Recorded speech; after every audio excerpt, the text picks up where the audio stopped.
Now, I know it makes great headlines on Fox News, and we laugh about it. It's funny when we see busloads get dropped off, like in Martha's Vineyard, we're like, ha, ha, ha, Or we see them dropped off in front of Kamala Harris's house, and we're like, oh, the border's ours. Should she tear down? Let me tell you, though, I so disagree with that. Okay, so I'm gonna briefly cruise right past her thinking it's hilarious that people get dropped off somewhere that they can't stay and don't know in a difficult situation. I'm gonna skip over the fact that this far into it, she still doesn't know how to pronounce the name of the vice president. That is Marjorie Greene criticizing two of the most high profile Republican governors, including one who could well be the Republican presidential nominee, Ron DeSantis, for their policy of busing and flying migrants around the country as some sort of political stunt. Well, why is she against this? Let's hear a little bit more. Here's why. That is the same thing as putting them on airplanes and shipping them all over the country. And it's Republicans doing it. I know Governor Abbott's trying to do something about it. I know Governor DeSantis wants to do something about it. But I disagree with sending them all over the country, because we ended up with them getting off the bus in Chattanooga in Dade County. And that just happened recently. God bless the sheriff there. No, but seriously though, this is what's happening. It should not be happening.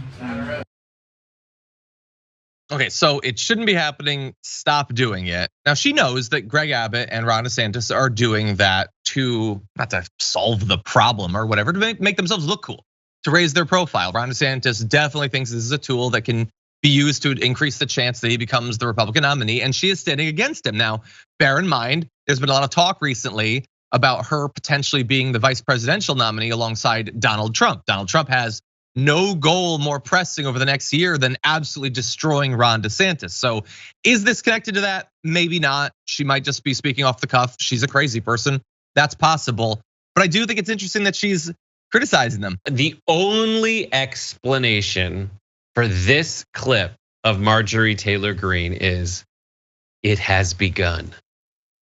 Election season 2024 has officially begun. And Donald Trump is using Marjorie Taylor Greene to signal to the entire psycho base of the right wing that Ron DeSantis and the Governor Abbott are no-goes. This is how it begins. It will end 100% unequivocally if Donald Trump does, and it seems like he will, decide to run, when Trump plays the ad of just Ron DeSantis and Abbott just licking Trump butt. For Abbott and DeSantis to stand next to Donald Trump on a debate stage and win, there is no way in hell that that's gonna happen. They have no chance. But right now it has started, and Marjorie Taylor Greene is saying, hey, racists, I know you thought it was cute, and not because it's wrong, but because it makes you like someone who's not Trump. I will shut it down right stinking now. 100%, no other explanation in my mind. Donald Trump chooses Marjorie Taylor Greene as his vice presidential candidate. There is no way in hell that anyone with a brain in their body would ever vote for that ticket, because she is one 80-year-old's heartbeat away from the presidency at that point.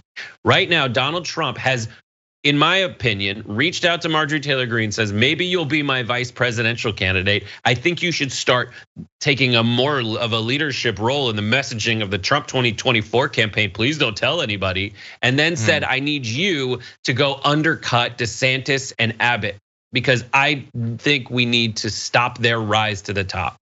Maybe that just happened, and he'll pull the rug out from under her like he's done so many times, like he's about to with DeSantis and with Crist. He already didn't invite DeSantis to a Florida get out the vote rally where both, that is happening right now, where both DeSantis and Rubio are running. It's begun.